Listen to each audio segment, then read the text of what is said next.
Good morning, Like You Follow Christian Church. I started a while ago and I got choked up. You know, it is allergy season, so we started over again. So forgive me for that.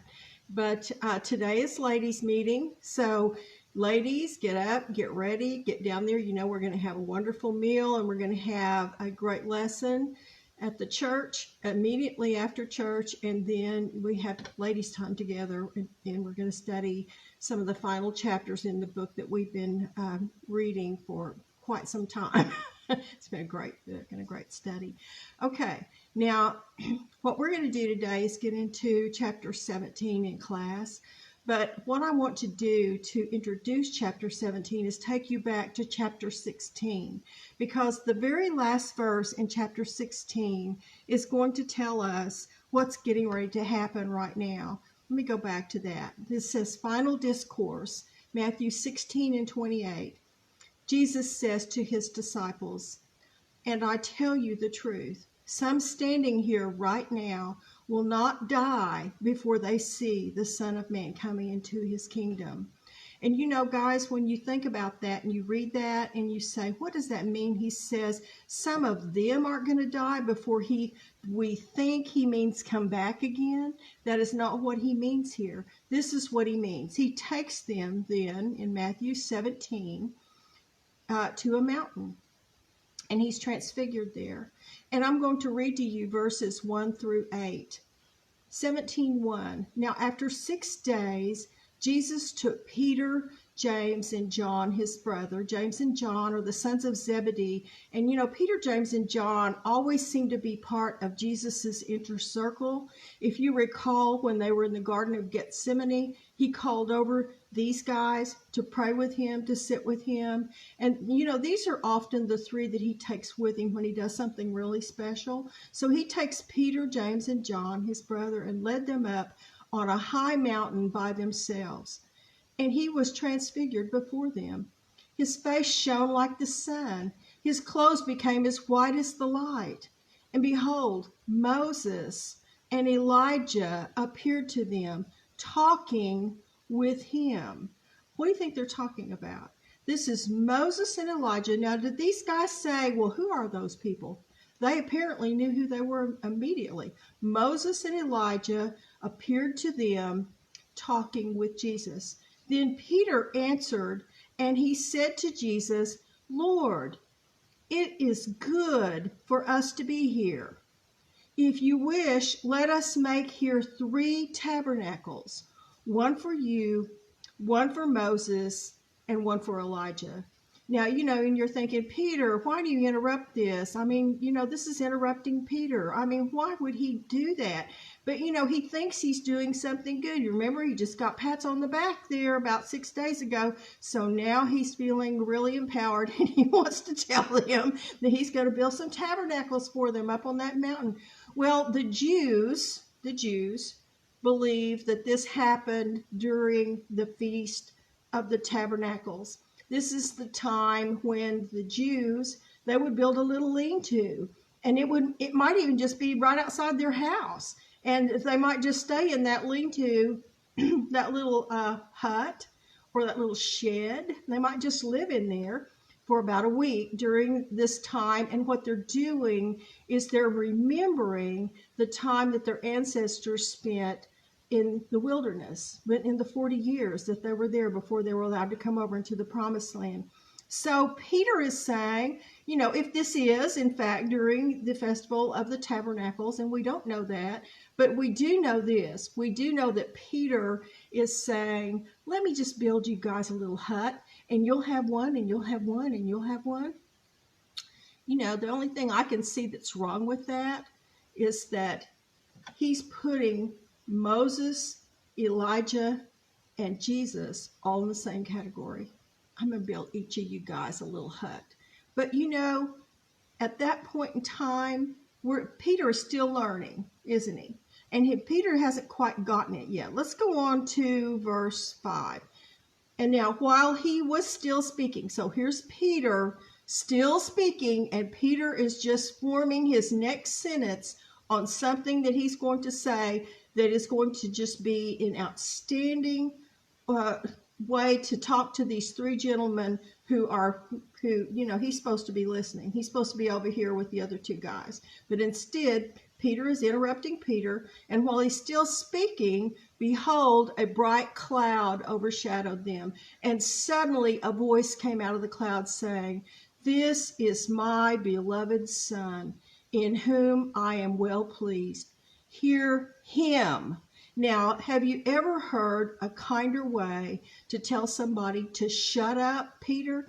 This is God saying, Peter, stop your babbling about tabernacles. That's not what this is about.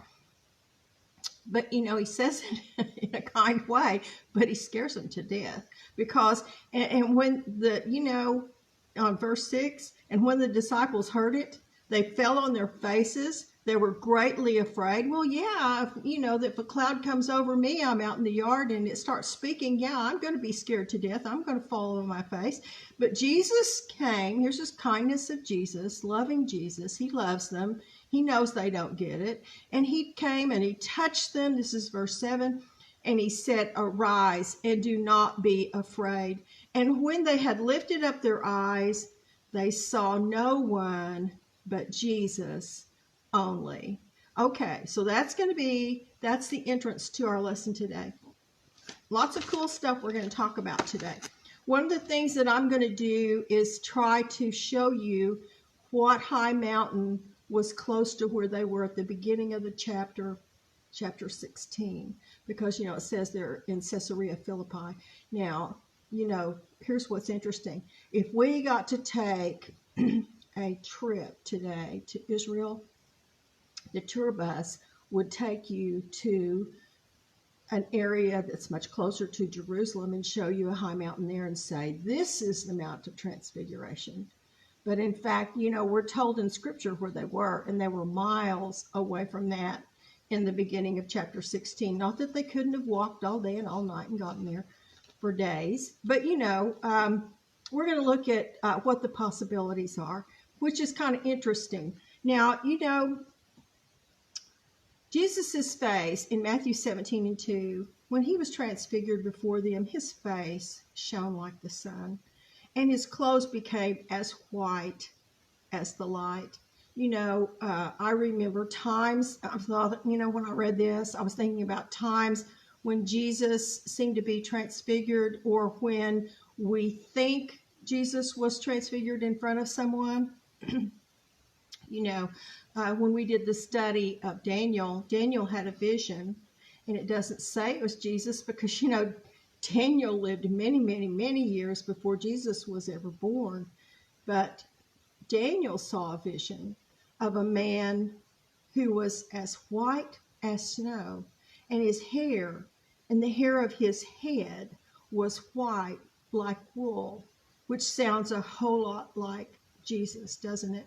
And then, of course, in Revelation, which was written by John, the same John that's up here on this mountain with his brother James, it says in Revelation 1:18, his face was like the sun, shining in all its brilliance.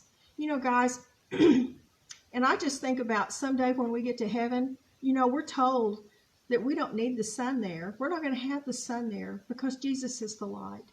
We're also told Jesus is the light of the world.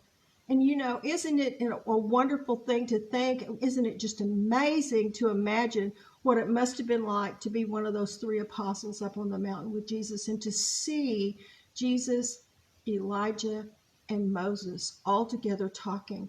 Now, guys, what were they talking about? Do we know that?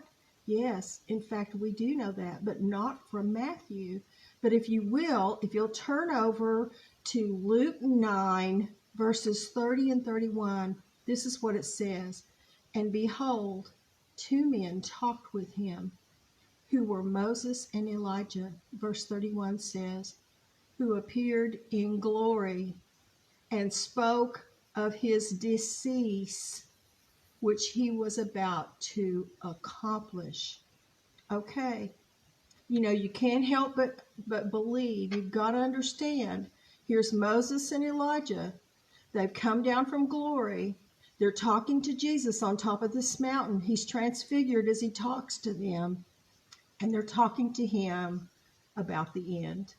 And recall that, when we're back over in chapter 16 and Jesus is saying, I have to go to Jerusalem and I have to die. I want you to recall that Peter was the one that said, oh, no, heaven forbid, you don't have to do that. And that's when he says, get behind me, Satan. In other words, Peter, get behind me. Don't get in front of me, Peter. Don't be telling me what to do, Peter. You don't know. Get behind me. And so right here, it becomes very clear, but that is not in the book of Matthew. That is in the book of Luke that tells us that. Now, something else that's really interesting about these particular guys, why, Moses and Elijah. Why Moses and Elijah? One of the things that we've been told, when you read Revelation 11, there's going to be two prophets that are going to come back prior to the end, when the world is destroyed. And these two prophets are going to be seen everywhere, and these two guys are believed to be Moses and Elijah, and that belief comes from the fact that they are here with Jesus on the mountaintop, plus the fact that these two guys, Elijah was the one that called down fire and burned up the altars of the false gods. And, Moses was the one that turned the river into blood when he was trying to get his people out from under Pharaoh. But these two prophets that are in Revelation 11 have that power. They tell us that in Revelation 11, that they have the power to turn water into blood, and they have the power to call down fire, or to have fire come from their mouths when they talk. So it's very much believed that that was the image on the mountain as well of those two together. But now we're told that those are that's who it is by Matthew, Mark, and Luke. But in Revelation, we're not told who it is. We're just told that it's two prophets. Very interesting to me. Okay. Why else do you think it might have been Moses and Elijah? Let's do some comparisons. One is that Moses and Elijah and Jesus were all three rejected by Israel at some point in their ministry. So, they have those comparisons. And, I think it's interesting to think that Moses and Elijah may have been, since they're talking about his demise and they're talking about his death and, the end when he comes into his glory, that, Jesus was human, guys. Sometimes we forget that he was 100% human, because the 100% human part of Jesus may have really needed that assurance from them that he was doing the right thing, that he was doing the thing that his Father in heaven wanted him to do, because that's what Jesus always did. He did what his Father expected him to do on this earth. And so, they may have been there encouraging him and telling him, yes, it's your time, and yes, this is right, and you need to go on with this. But we do know that they were talking about Jesus' final days. Okay, I'm about out of time. I want to leave you with this thought. When Peter was with Jesus and the other two apostles on the mountaintop, and Peter wanted to build tabernacles for them there. Tabernacles are like temporary little houses. And I couldn't help but think, sometimes when we're on the mountaintop, we just want to stay there, don't we? I mean, couldn't we just say, this is when you're in a mountaintop experience, when life is going great. This is when everything is going good.